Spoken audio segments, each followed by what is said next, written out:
Aitäh! Austatud erakonna esimees, aseesimehed, juhatus, lugupeetud kongressi delegaadid ja külalised. Head erakonnakaaslased, tere kõigile! Suur au on siin teie ees seista.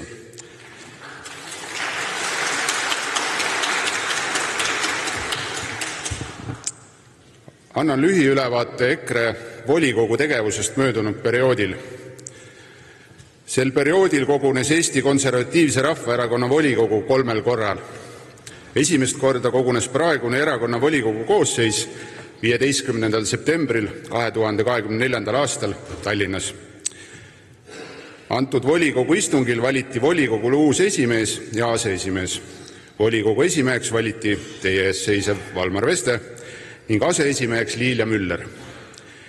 Tallinnas vastu võetud volikogu avaldus oli suunatud valitsuse käitumise hukkamõistmisele seoses Lihula ausamba koopia konfiskeerimisega.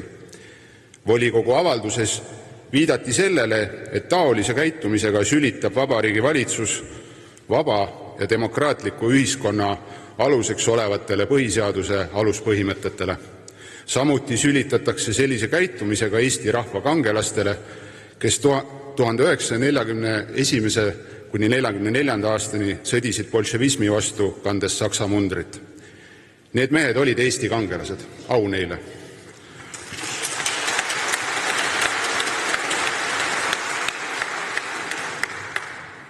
Teist korda tuli volikogu kokku Pajusi rahvamajas Jõgevamaal.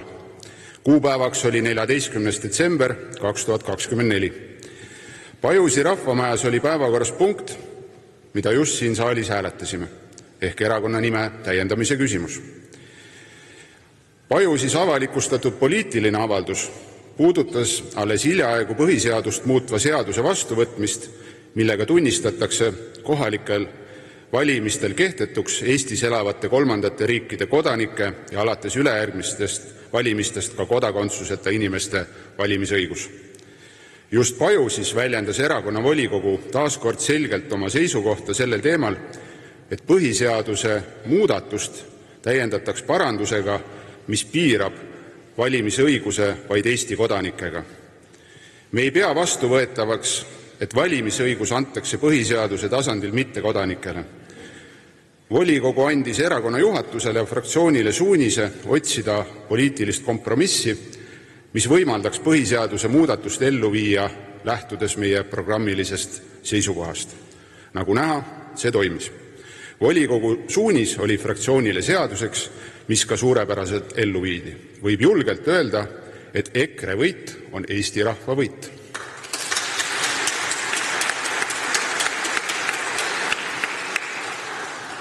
Kolmandat korda kogunes erakonna volikogu 8. märtsil Pärnus. Lisaks tavapärasele poliitilisele ja majanduslikele ülevaadetele keskenduti seekord kohalike omavalitsuste valimiste ettevalmistusega seotud infole ning tutvustati tuuleparkide vastast tegevusplaani. Pärnus vastu võetud volikogu poliitiline avaldus oli järgmine, et Eesti oleks jõukas, vajame tervemõistuslikku energiapoliitikat.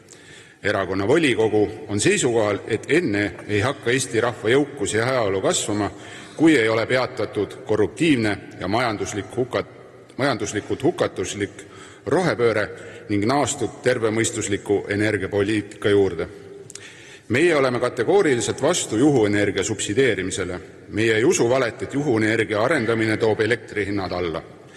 Eesti Konservatiivse Rahvaerakonna energeetikaplaan näeb ette jätkata lähiaastakümnetel elektri tootmist põlevkivist. Sellega paralleelselt tuleb viivitamatult käivitada tuumajaama arendus.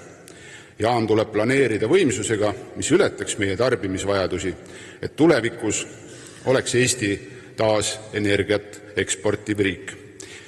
Niisugune plaan tagab nähtavas tulevikus nii hästi meie varustuskindluse kui ka kõige soodsama elektrihinna. Põlevkivijaamade käigushoid ja tuumajaama ehitamine on kapitalimahutuse seisukohalt kordades odavam kui juhuelektri arendamine. Eesti ei vaja korruptiivset ja eksperimenteerivat roheenergiapoliitikat. Eesti vajab tervemõistuslikku plaani, mis tagab meile odava ja stabiilse energiavarustatuse. EKRE-l on selline plaan olemas.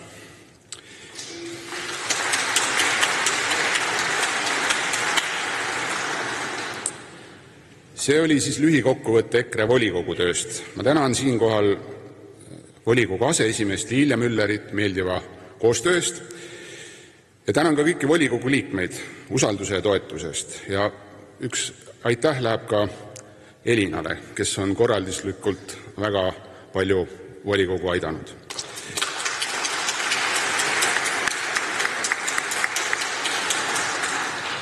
Ma lõpetuseks lisan siia ka mõned omad mõtted, millel ma peatusin viimasel erakonna volikogul. Eesti keel, maailma üks ilusamaid keeli, meie emakeel, meie riigikeel, keel, milles me peaksime saama toimetada oma igapäevategevusi meie omal maal, kus see keel ongi riigikeel. Kas see ka nii on? Vastus on kahjuks ei. Järjest suureneva sisserände valguses on meie armas eesti keel jäämas tagaplaanile. Teenindavasse sektorisse on võetud tööle nii palju muulasi, kes ei oska isegi meid tervitada eesti keeles. Lisaks meie nii-öelda kohalikud slaavlased on avastanud, et neile enam ei kõlba rääkida eesti keeles. Tegu oleks justkui mingi alamkeelega. Selle asemel nad suhtlevad väga vigases inglise keeles. Ütleks, et vot sulle lõimumist. Nüüd kuuleme, et valitsus plaanib riiki lasta võõrtööjõudu, seekord Kesk-Aasiast. Koht, kus on vene keelel suur kandepind, ehk sellise käitumisega suureneb vene keele osakaal järjest rohkem. Seda juttu räägib valitsus, kes ennast parempoolseks peab. Valitsus, kes räägib, et seisab Eesti riigi ja rahva eest, millise Eesti? Vene keelt kõneleva Eesti? Või Kesk-Aasia moslemite Eesti? Tundub, et EKP ei ole kuhugi ajalukku kadunud, vaid tegutseb täiesti avalikult reformi nime all edasi ja viib ellu Eesti venestamist ja moslemitega üleujutamist. Kas me hakkame tulevikus ka Kesk-Aasia riikide lippe nägema meie ametiasutustel? Vot siin tuleme mängu just meie, Eesti Konservatiivse Rahvaerakonna liikmed.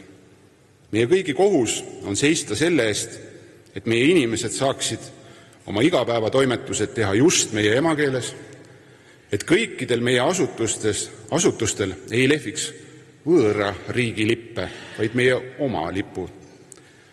Et meie maal oleksid meie sümbolid au sees, et meie maal oleme peremehed meie, mitte keegi muu.